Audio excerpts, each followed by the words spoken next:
ریاستی خبر رساں ایجنسی باختر کے مطابق افغانستان کے دارالحکومت کابل میں ایک ہفتے پر مشتمل صنعتی اور تجارتی نمائش کا آغاز ہو گیا ہے، جس میں مقامی اور غیر ملکی کمپنیوں نے شرکت کی ہے۔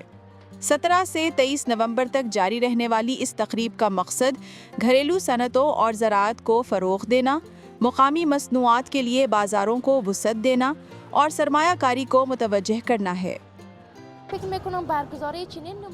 اس طرح کی نمائشیں ہمارے کاروبار کے لیے بہت فائدہ مند ہیں اور خواتین کی تجارت اور کاروبار پر بھی مثبت اثر ڈالتی ہیں۔